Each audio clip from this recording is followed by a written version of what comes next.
Hello everyone.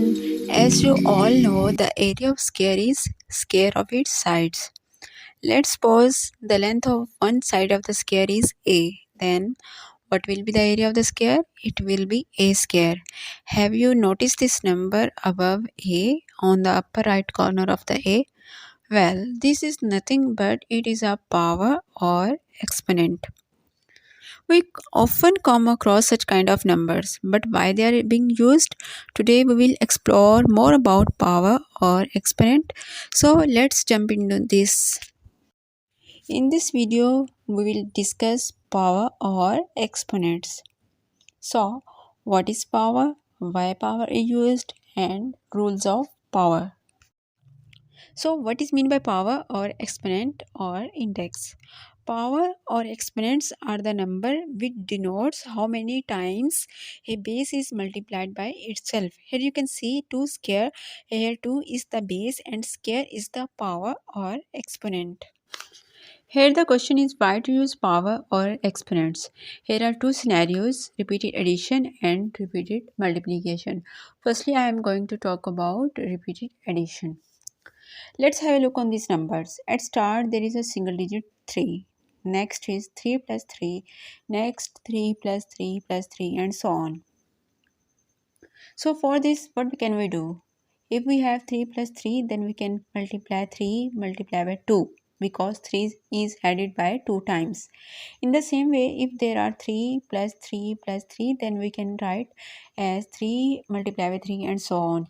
In the end, we can see that if we add 3 for 10 times, then we can write as 3 multiply by 10. So this is called repeated addition. Now if we are asked to add 3 for 40 and 50 times, then what should we do? Then we will write as 3 multiplied by 40 and 3 multiplied by 50. So we can say that for repeated addition, we can use multiplication.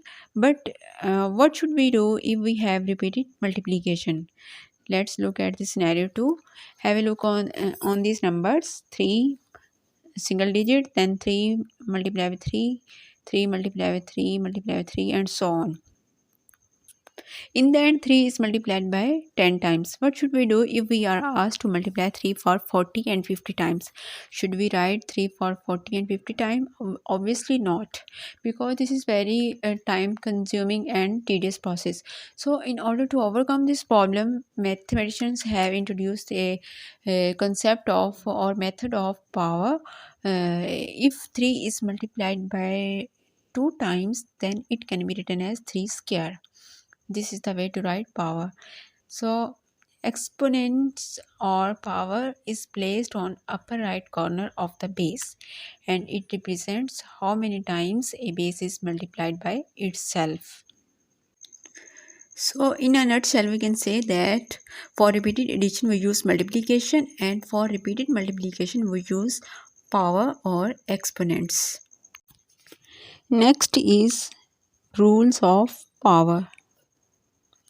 Mostly we came up with question like under root x or under root y. How can we simplify them? We can simplify them by converting into power or exponential form, which is in the case of under root x is x 1 by 2, and in the case of y is y 1 by 2. So here is the second rule, which is about shifting the numerator and denominator positions and changes in their sign. Here is the example. X has the power of -3 and y has the power of +2. When their position are changed, their signs also get reversed. X has a power of -3. When it goes to denominator, it will change into +3, and y has the power of +2. When it will come to numerator, then it will be converted into y has the power of -2. So here is the third rule, which is about power or on power or double power. Here you can see the scenario of double power, x square into cube.